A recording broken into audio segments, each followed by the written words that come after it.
Vers la fin des années 60, Jean décida que le moment était venu de réaliser lui-même un rêve en ferraille. L'idée commençait à l'obséder de plus en plus. Moi, je ne me sentais pas prête encore pour réaliser mon grand projet, mais c'est avec joie que j'ai suivi le développement du sien. Nous avons commencé à chercher ensemble un terrain possible. Nous avions peu d'argent. Comment acheter un terrain? L'idée nous est alors venue des bois près de Milly-la-Forêt, à côté de là où on habitait. On n'a pas le droit de construire, donc les terrains se vendent pour presque rien. Nous avons été voir le maire de Milly-la-Forêt, qui était aussi notre transporteur pour nos œuvres. Jean ne lui cacha pas ce qu'il voulait faire, et le maire, homme intelligent et qui avait connu Cocteau, qui habitait Milly-la-Forêt, nous donna vite son accord. Il nous conseilla de ne demander aucune permission officielle car elle serait automatiquement refusée, mais de commencer en douce et lui fermerait les yeux. Vive les fonctionnaires intelligents et téméraires. C'est rare, mais ça existe. Et puis, tu t'es mis à te poser des problèmes. Tu décidas que l'on devait donner le terrain qu'on venait d'acheter aux gens les plus riches que l'on connaissait afin que la tête ne nous appartienne pas.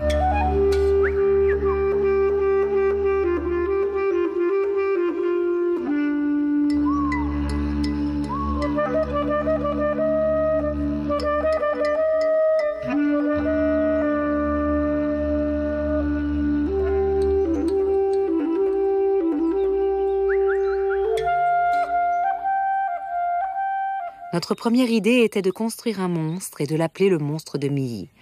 On a beaucoup réfléchi ensemble et finalement, la tête a gagné. Elle s'est ensuite transformée en cyclope. Tu étais plein d'enthousiasme. Tu adorais travailler en pleine nature. On faisait des feux sur lesquels on faisait griller de la viande. Lougainbulle, Spohéry venaient souvent. Il y avait une bonne ambiance.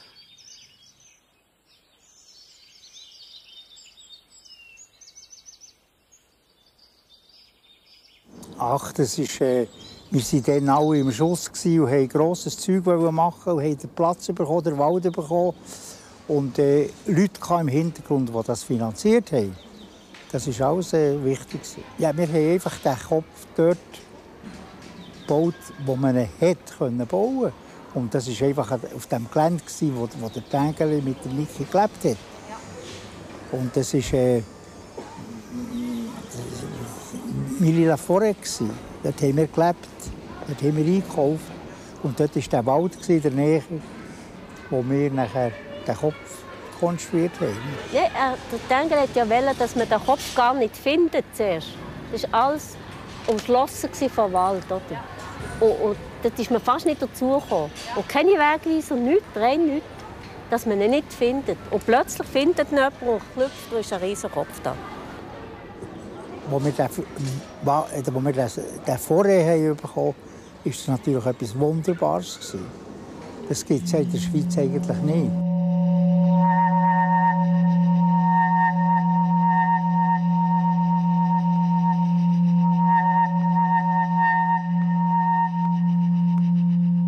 C'était l'endroit qui me valait. J'ai longtemps cherché à beaucoup d'autres endroits et aussi à dans beaucoup d'autres pays, et là, ça allait bien. Il y avait eux, les quatre étaient là, les quatre chaînes. Et les quatre frères étaient très bons, ils m'offraient la place. Et on a décidé de les faire vivre avec nous. Et jusqu'à présent, ils ont bien vécu. Et je dois avouer qu'on les a nourris parfois. Non seulement on leur a mis une dalle d'un côté sur son pied, ça leur a fait mal, ça les a stimulés, je ne sais pas. Mais là, aux alentours de 7 mètres de là, 7 mètres, on a toujours de temps en temps enterré du foie de génisse, des poumons de génisse. Poumons et foie. Ça crée un biotope et ça stimule les arbres. C'est le forestier qui m'avait dit ça.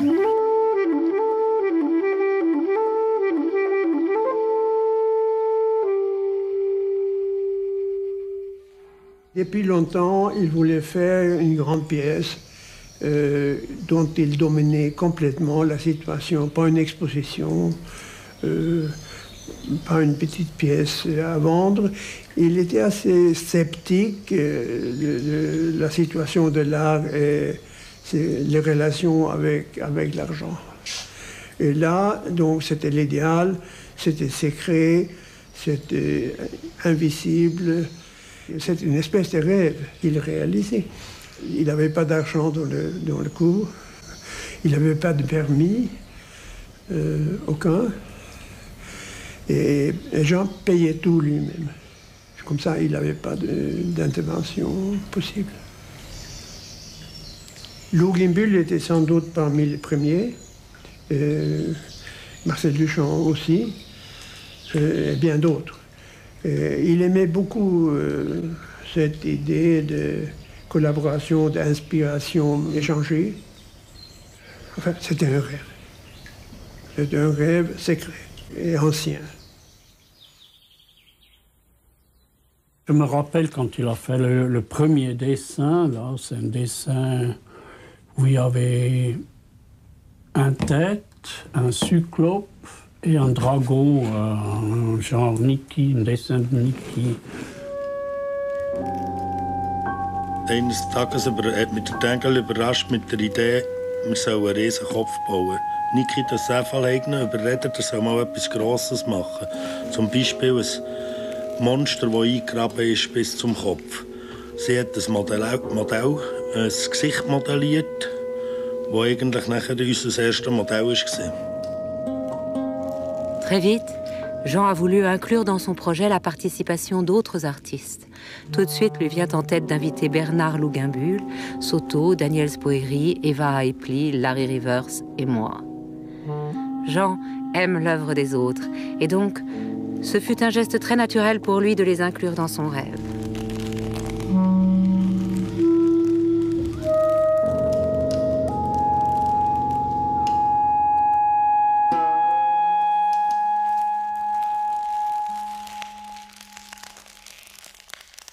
C'est tout à fait utopique. Mais ça fait partie du fait que Jean est un anarchiste. Donc, il est anarchiste suisse. Donc, tout ça c'est lié, comme le cerveau. Au début, il avait 2 yeux. C'était pas du tout un cyclope. Ça a changé plusieurs fois pendant l'époque. Mais c'est très lié à sa façon de voir l'œuvre, comment un artiste travaille, en même temps seul et ensemble, en même temps secret avec le monde. C'est vraiment une utopie, une réalisation d'une grande utopie anarchiste, oui. Je vois mal l'œuvre d'art comme ça, seulement œuvre d'art muséifiée. On veut faire des choses, peut-être dans les structures de musées et dans les structures des dispositifs culturels actuellement en marche, par exemple comme Beaubourg, où la rue rentre dans l'art carrément. Nous voulons aller dans ce sens aussi que, dans le même sens, disons, mais encore plus loin, c'est-à-dire échapper encore plus à la muséification et éviter la piédestalification. Alors pour ça, il n'y a rien de mieux que faire participer physiquement le public, l'intégrer dedans, le loger dedans, le faire sentir, le faire toucher, le faire bouffer, le faire avoir des émotions rudimentaires, c'est très bien. Es war keine Aktion gegen das Museum, sondern es war einfach ein Museum, das wir arbeiten konnten. Und in einem gewöhnlichen Museum sind wir ja nicht zur Tür gekommen. Und als wir den Kopf gemacht haben, haben wir den vorher gehabt, den ganzen Wald. Eigentlich schon, oder? Das Gigantoleum war eine Vorstufe vom Kopf. Ja. Eigentlich schon eine Ähnlichkeit von einem grossen, begehbaren Museum. Eigentlich. Ja, eine begehbare Skulptur, oder? Das Gigantoleum, das wir gemacht haben, Gigantoleum, hat das geheißen. Da ist Niki gekommen und hat das Gigantoleum genommen und hat es zum Kopf geformt.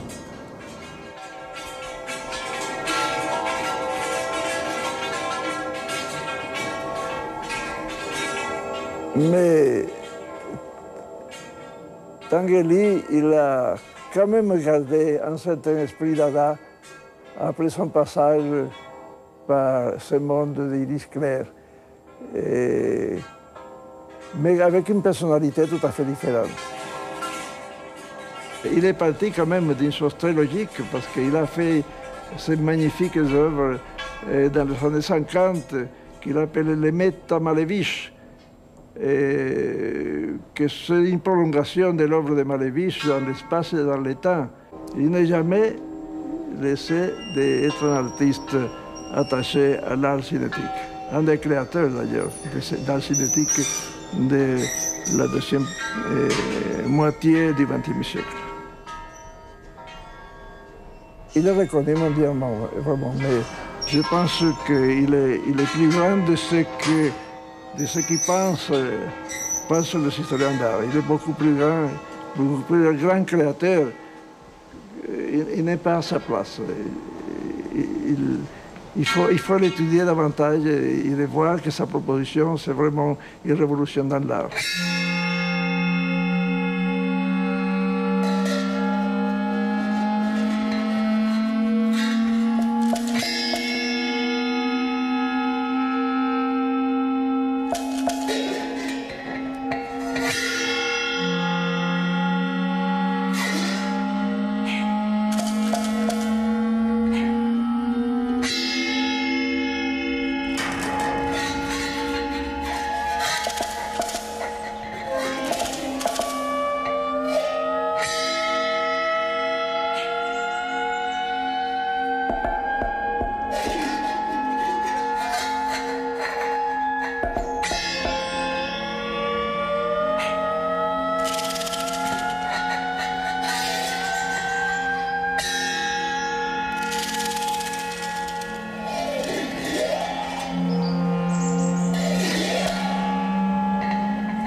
Das ist natürlich klar, das ist natürlich immer ein super Erlebnis, wenn man wieder ankommt und sagt, ja, ich bin dort und die grossen Erinnerungen, das ist natürlich gewaltig, was wir da in 20 Jahren leben können. Oder?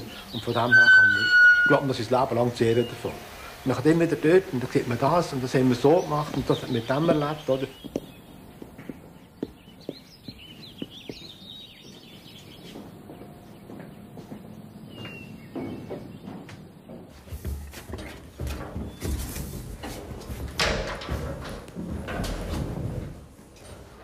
Was du hier siehst, ist der Turm an Hommage an Kurt Schwitters.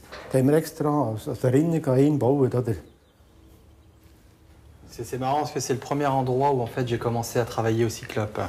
C'est le premier endroit où j'ai pu souder. Et je me souviens encore, Jean m'avait demandé est-ce que tu sais souder. Et en fait, il connaissait la réponse, il savait très bien que je ne savais pas souder. Et il y avait tout un tas de petites pièces qui étaient posées au sol.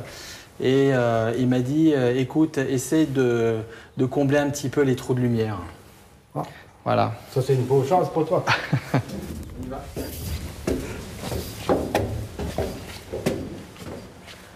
C'est en 1971 que tu t'es rendu compte que si tu voulais construire une œuvre stable, solide, que l'on puisse visiter, il fallait que tu trouves un soudeur professionnel parce que Rico et toi, disais-tu, étiez des cloches. Tu as donc mis une annonce dans un journal spécialisé et c'est comme ça qu'on a connu Sepp Imhof. Il était soudeur dans une usine métallurgique en Suisse. Jetzt kann ich noch etwas Kurzes erzählen über meine Geschichte, wie ich zum Tägli gekommen bin. Das war 1971. Zufälligerweise in einer Berner Zeitung habe ich ein Inserat gesehen, dass irgendjemand ein Schloss sucht, also Bedingung, Autofahren, Jassen, schwindelfrei und eben Schweissen. Oder?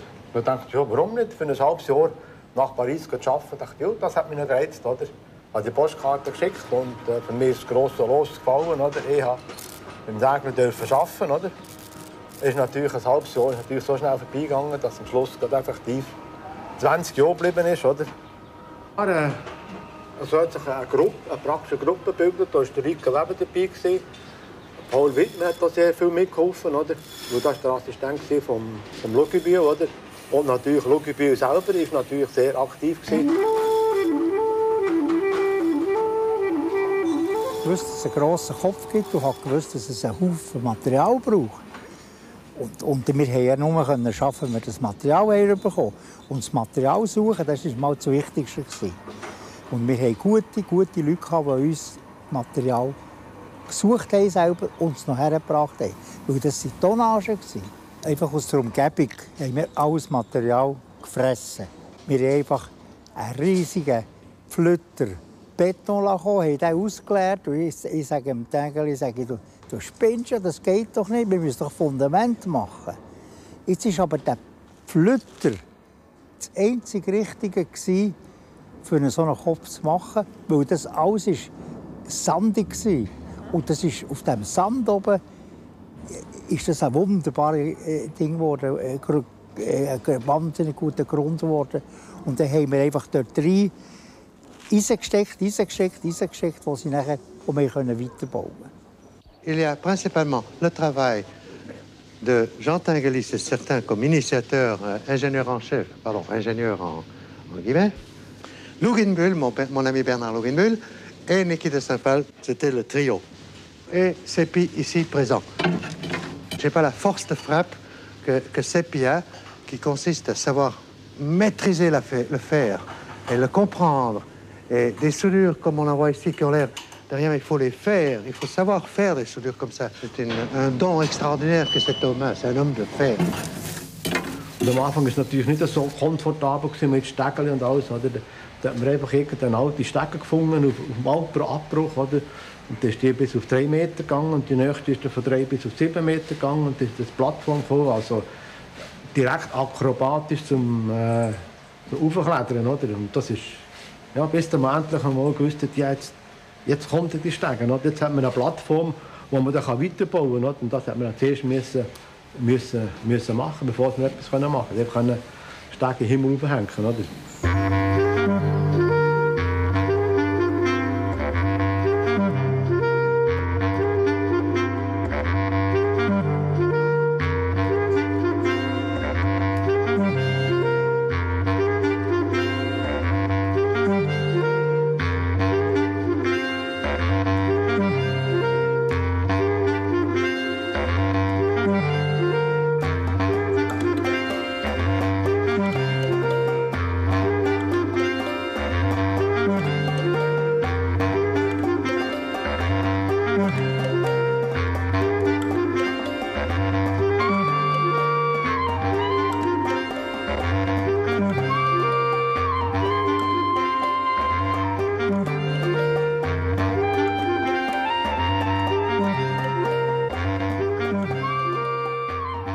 Il avait trouvé des grilles alors, chez Duperche, et c'était des trucs énormes, c'était des plaques, je crois, 15 mètres sur 5 mètres, des énormes trucs qu'on ne pouvait pas manœuvrer.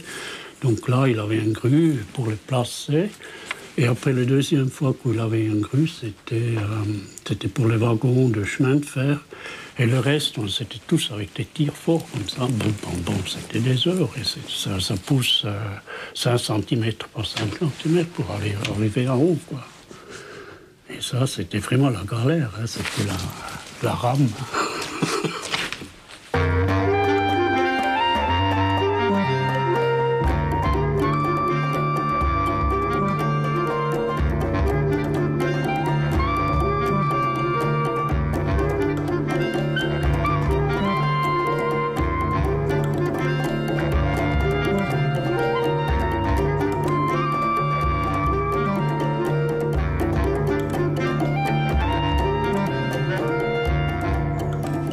C'était sérieux, mais les buts, finalement, c'est un jeu de gamin. On s'amusait beaucoup.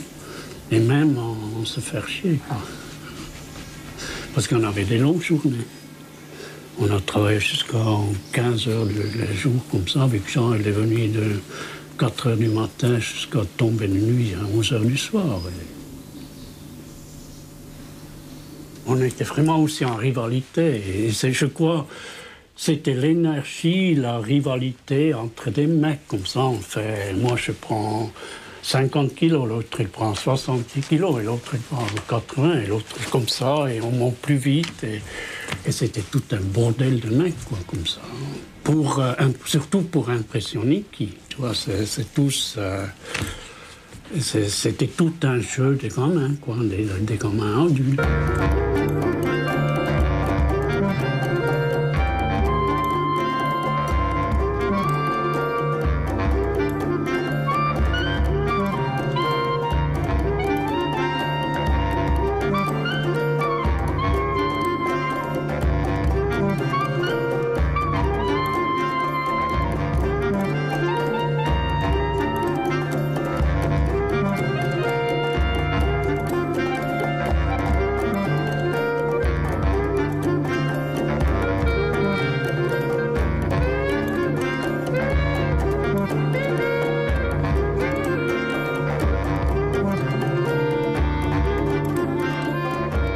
Pour moi, c'était un peu vivre un conte de fées, de voir tous ces Suisses fous, sans vertige à 20 mètres du sol, porter des barres de fer avec une désinvolture incroyable.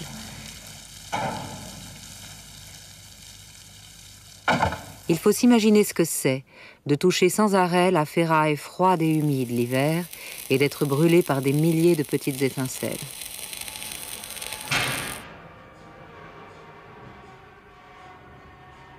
C'était un spectacle formidable.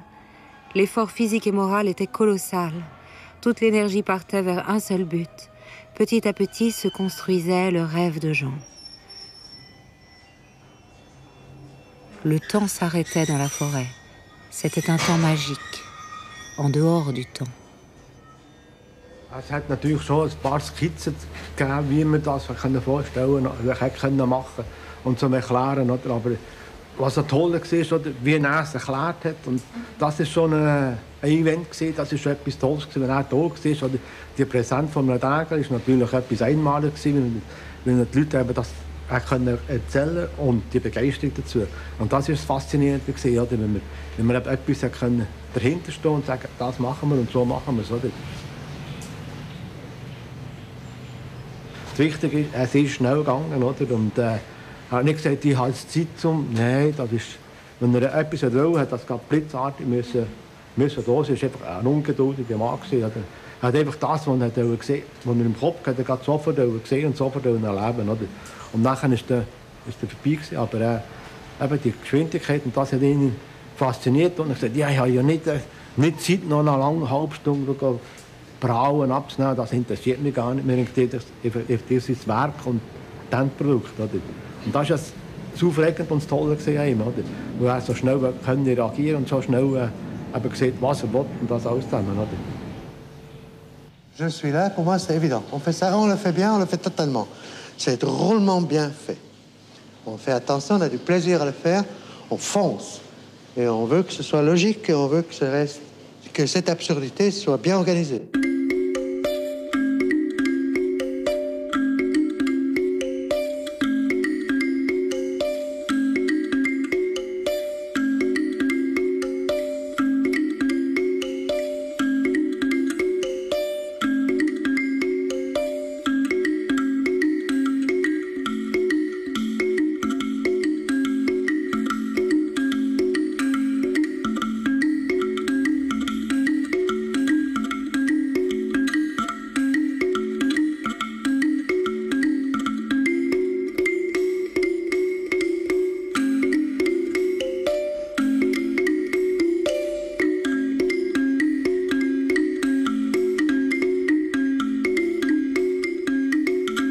Jean, il était très très complexe.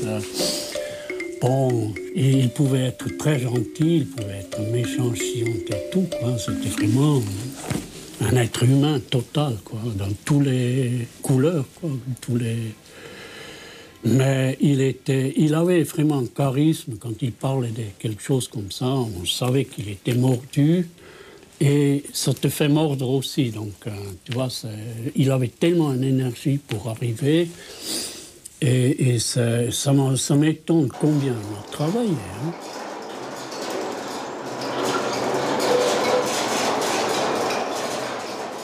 Il y a de la ferraille, il y en a un gogo. Cette société industrielle produit tellement de ferraille qu'on en a des tonnes. On peut encore. Actuellement, elle pèse 650 tonnes, la bidule. C'est rien. Pour une petite sculpture cachée. Seppi, il se promène.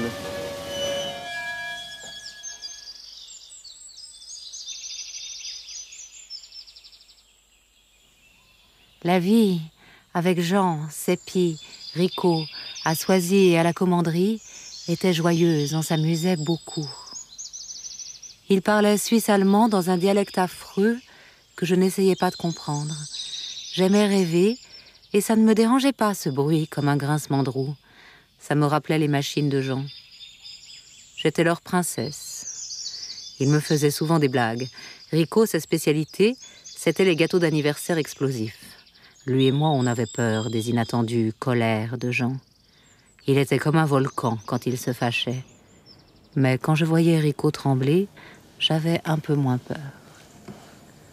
Jean, ce monstre doux, m'apportait tous les jours le petit déjeuner au lit.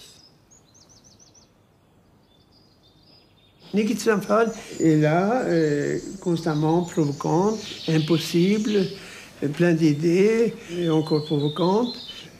C'est un jeu qui correspond exactement à ce qu'a imaginé Jean Tinguely dans ses rêves. Donc elle est primordiale.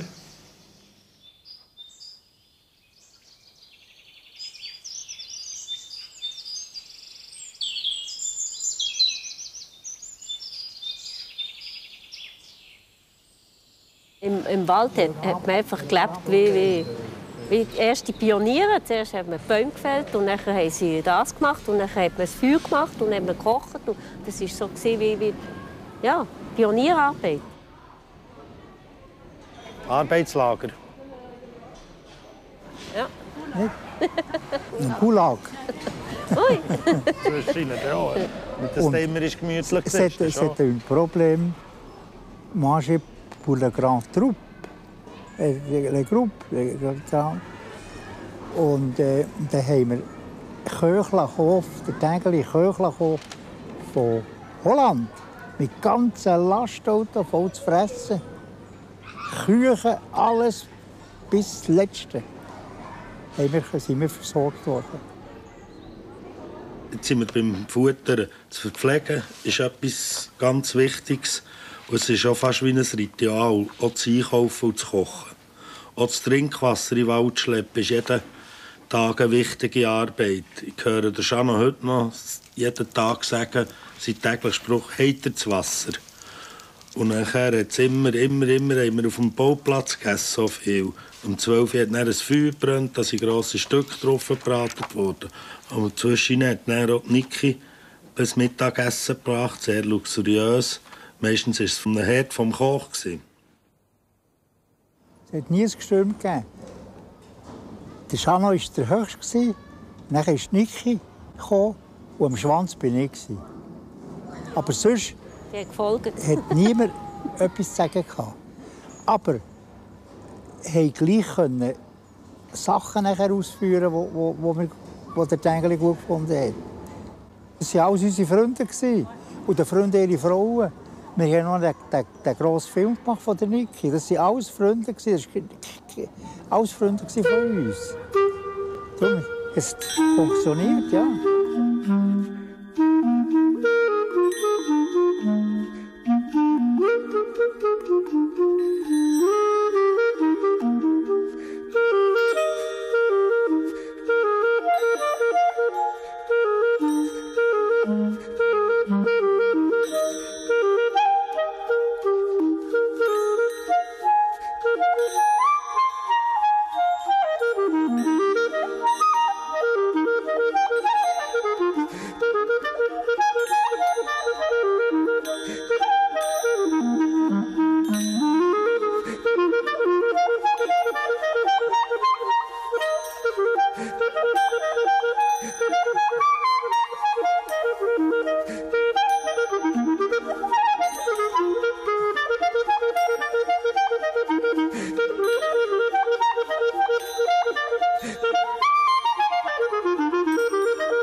Imaginez-vous que la majorité des gens, les petits villages par là, à 8 heures de soir, c'est les nouvelles, les informations, et tout le monde boucle la télévision, ils ferment leurs volets, et les jeunes sont comme des espèces d'anges dans la nature, c'est très chouette. Ils s'ennuient, ils viennent là, ils veulent savoir ce que c'est, on leur a jamais expliqué.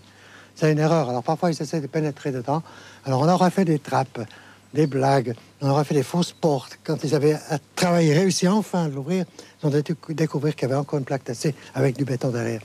C'est des blagues que nous faisons. Mais la réalité est qu'il faudra bien un jour leur expliquer ce que c'est. Et c'est une histoire d'une équipe de sculpteurs fous. Au début, j'avais l'impression que pour Jean, c'était un jeu d'être plus malin que l'agresseur, de faire des fausses portes. La tête a commencé à devenir une forteresse. Mais ce genre de jeu ne peut pas durer longtemps. Jean en a eu marre, il a commencé à rêver de laisser la tête pourrir dans la forêt, de l'abandonner. Il essayait d'imaginer comment elle serait toute cassée, couverte de végétation, réabsorbée par la forêt. Alors la tête a été un peu comme la belle au bois endormie. Elle s'est reposée, elle s'est endormie dans la forêt. Et pendant quelques années, récemment, parce qu'il a été un peu découragé. Très peu s'est passé pendant plusieurs années à la tête. Juste l'essentiel pour l'entretenir. Chaque suggestion que l'on faisait à Jean pour protéger la tête, pour que les travaux puissent continuer, il trouvait une excuse pour la refuser. J'ai dû me rendre à l'évidence. Jean n'avait pas envie de finir la tête à ce moment-là. Il fallait donc que quelque chose de neuf se passe. Un je ne sais quoi qui réveille la belle au bois dormant et qui donne envie à Jean de la terminer. Heureusement, la tête fut officiellement acceptée par la France à l'automne 1987. Je veux, au fond, que cette tête soit ouverte aux gens, à l'opinion publique, que ce soit attaché à la commune de Milly-la-Forêt. J'aimerais que ce soit légalisé et attaché au centre Georges Pompidou. Bonjour monsieur, je suis très heureux de vous rencontrer. Enchanté. Ce que je suis venu vous dire aujourd'hui, c'est que la France acceptait la donation et en était très honoré. Alors je vous la donne. Je vous remercie beaucoup. Je vous en prie. C'est aussi simple que ça. Maintenant, il y a un nouveau départ. La France a pris la tête, l'a accepté. On est en train de trouver des solutions pour la protéger, pour qu'ils puissent mettre dedans toutes les choses qui étaient destinées à être dedans depuis longtemps. Déjà, ça m'a pris 8 ans ou 10 ans pour trouver l'idée des miroirs. Je n'arrivais jamais à me décider comment faire ma partie de la tête, ma collaboration dans la tête. Comment mettre... Le problème était que les couleurs très vives, j'avais peur que ce ne soit pas beau dans la forêt avec la nature.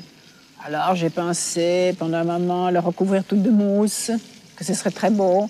Mais après le mousse, ça mange le béton. Alors j'hésitais, et puis subitement, whoop, Eureka, c'est venu l'idée de mon projet en Italie où j'avais beaucoup utilisé les miroirs.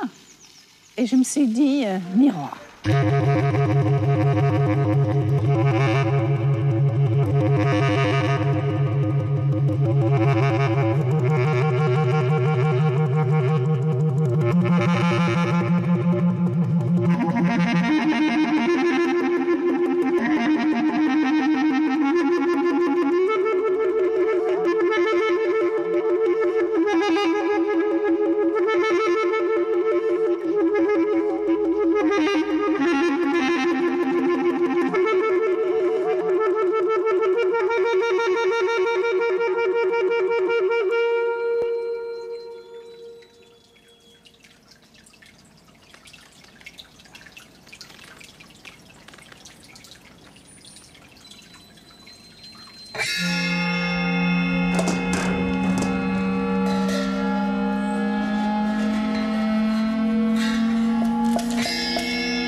Et là, il y a une chose, un seul œil qui s'est ouvert dans la tête en action, c'est la chambre de Daniel Spurry.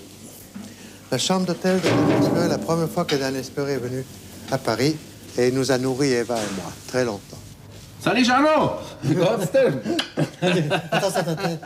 Bon, ma main, ça leur manque. Bon. Alors, tu vois, tu viens me visiter, bon. Oui.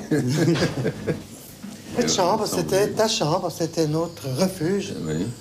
Qui nous a permis de survivre à Paris dans cette période super difficile. Et là, j'ai aussi une des toutes premières tentatives de faire de l'art en France. Elle est accrochée au-dessus de son lit. Oui. Et il était furieux que je mettais toujours les petits carottes dessus. Masca. Oui. Il disait, mais laisse ma sculpture, laisse-la tranquille.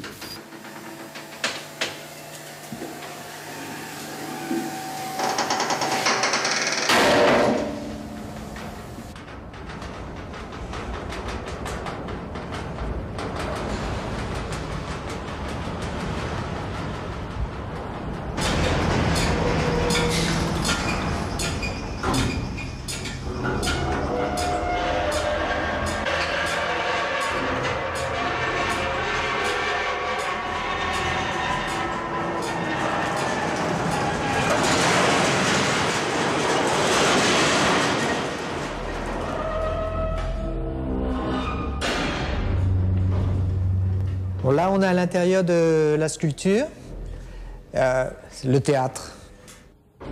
Jean avait imaginé, à la suite de son voyage au Japon, très inspiré par le théâtre No, il avait été fasciné par l'ambiance finalement qui se passait plus du côté des spectateurs que du côté des artistes. Avec tous ces gens qui se levaient, tous ces gens qui mangeaient, tous ces gens qui faisaient le chahut, et je crois que ça lui plaisait beaucoup. Alors il avait imaginé cette pièce de théâtre très simple. C'est un marteau et une bouteille qui subit des effets lumineux extraordinaires. Une grosse bouteille, transparente, avec des belles couleurs. Même Baudelaire aurait eu du plaisir. Et dans cette bouteille, elle est là, elle vibre en quelque sorte. Mais plein d'eau. On sent l'eau qui vibre.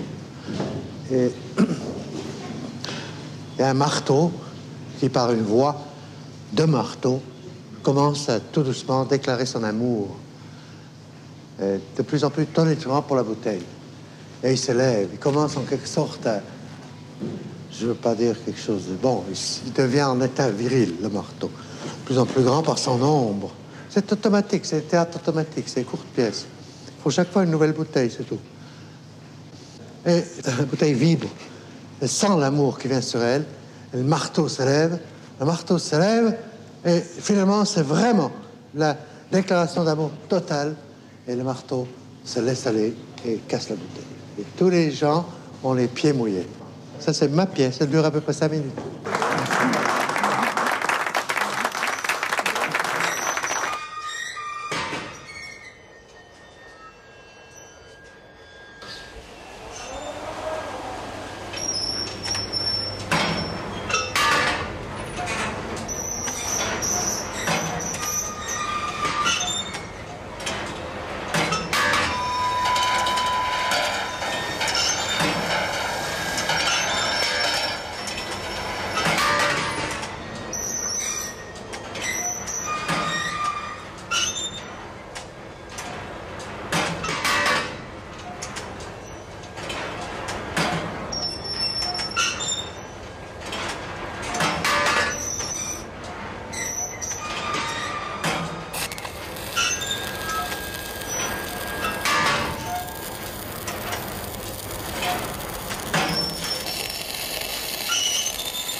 C'est pour moi la limite de la civilisation occidentale, la Terre.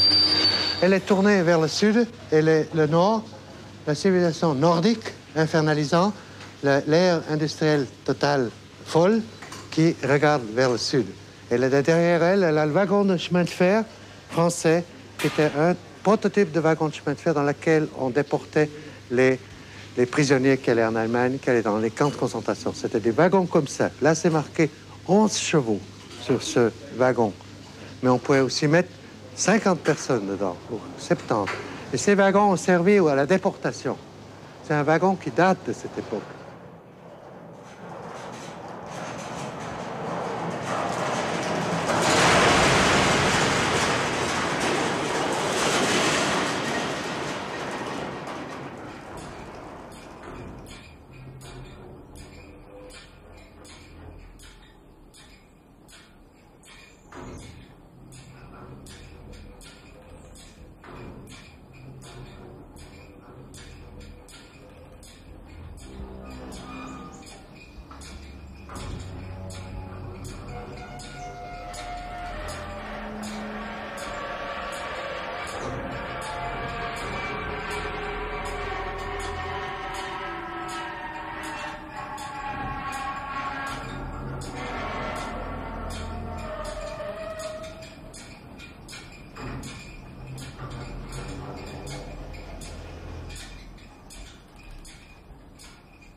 temps où il y a l'eau, qui est au ras, ça se termine par l'eau, pour qu'on puisse voir le ciel. Et cette eau, elle est plate et carrée. Et la signification de cette eau est de rendre un hommage à Yves Klein, qui est mort en 62, mon grand ami, mon grand amour, un merveilleux, extraordinaire et absurde combattant de la monochromie et de l'espace et du vide. Ce Yves Klein, est mort, et moi je lui fais un hommage. Il disait, la Terre est plate et carrée. Et ça, évidemment, après que les astronautes avaient tourné autour de la Terre, pas avant.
L'idée, c'est d'avoir pour chaque participant un petit remercie, avoir un interrupteur avec son nom. Et Jean, il aimait beaucoup cette idée, et donc je fais un hommage.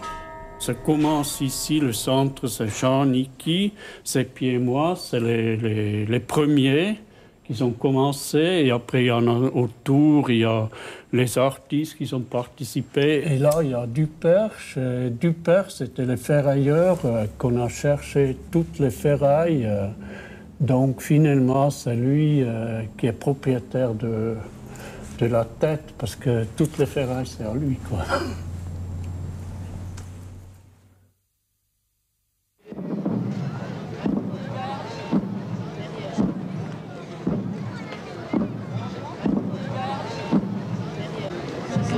Jean disait toujours que ses œuvres ne lui survivraient pas, que les moteurs rendraient l'âme et qu'avec les progrès de la technologie, il faudrait changer les moteurs. Mes œuvres disparaîtront avec moi, disait-il. Je tenais beaucoup en hommage à son œuvre car je le considère comme l'un des plus grands artistes du XXe siècle. Je tenais à ce que ses œuvres lui survivent. J'ai passé les 2 années qui ont suivi sa mort à me battre pour ça. Il a fallu que je trouve des financements, c'était très difficile. Jean et moi, nous avons souvent évoqué le sort de nos œuvres après notre mort. Nous nous sommes promis de tout faire pour les préserver. Et je suis très heureuse que la tête de Jean devienne un musée ouvert au public. Je sais qu'il en aurait fait autant pour moi.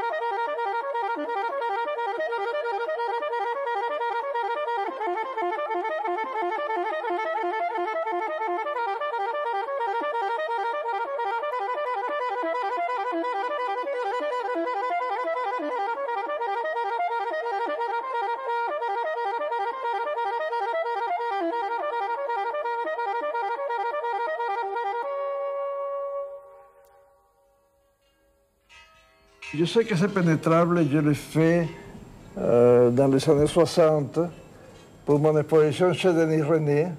Nous étions tous les 4, Tinguely, Agam, Paul Bury et moi, en train de parler. Il s'intéressait beaucoup au pénétrable. Il m'a dit, alors, ton pénétrable, que j'aime beaucoup, je le veux pour ma tête. et rempli de toutes ses inventions et de tous ses copains, parce qu'il m'a dit cela avec mes copains. Et pour toi, c'est impénétrable, il m'en parlait toujours.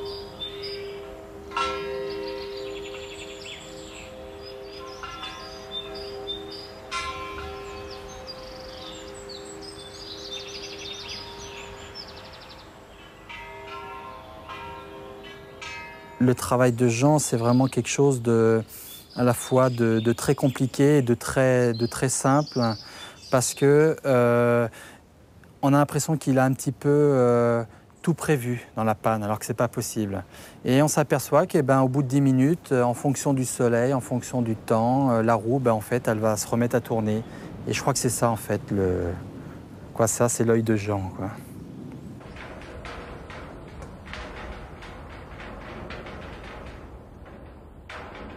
C'était comme une réaction contre la perfection technique des Suisses.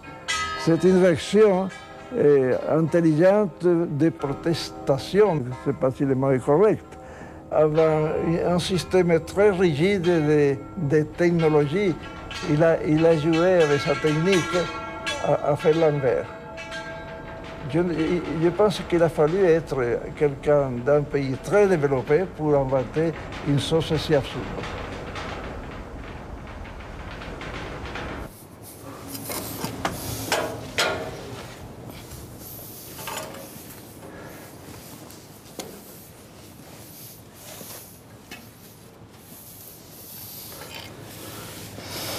C'est bon. Tu penses que ça a bougé ou pas? Mais non. Encore le contrôle avec les moteurs nivelles. Ouais. Avec ça, c'est costaud. Ouais. Ok. Ah, c'est bon.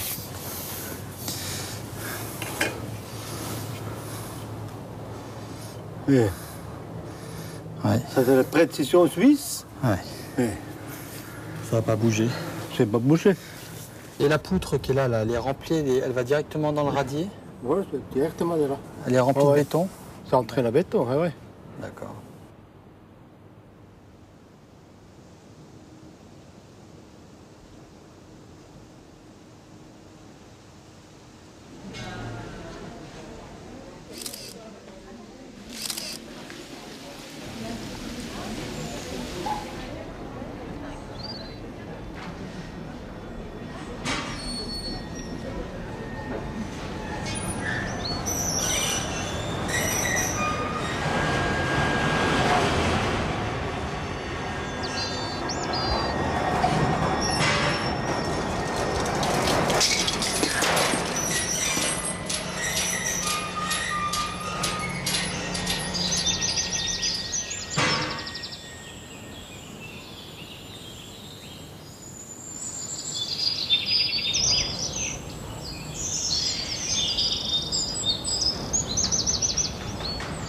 Quand on regarde cette tête, on se demande quel était l'argent qu'il a pu investir ou ni qu'il pouvait investir. C'est incroyable. Alors, moi, investir m'apparaît plutôt optimiste parce que je dirais qu'on a tout simplement flambé notre fric dans cette affaire.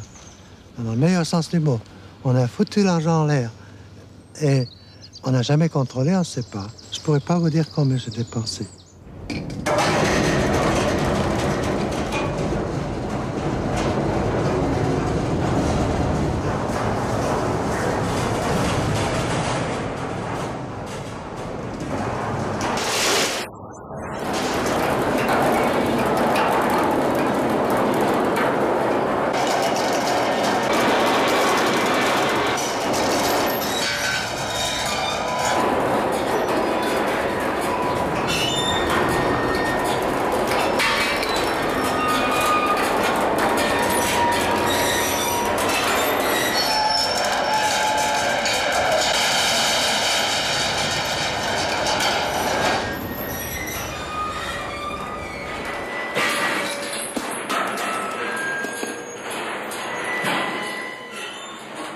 On était lancé dans une rage de travail, de réussir. On était stimulé par la difficulté. On a travaillé pendant des années. Alors je trouve que la tête, au fond, c'est pas un monument, c'est un drôle de truc. Hein. Je ne sais pas pourquoi j'ai fait ça. Peut-être pour contrebalancer l'effet désastreux que ça peut provoquer en moi de toujours tout faire bouger et d'être soumis en permanence à toutes les réparations possibles. Parce que chez moi, c'est le mouvement, c'est toujours le mouvement. Et il y a des moteurs qui lâchent, les courroies qui pètent.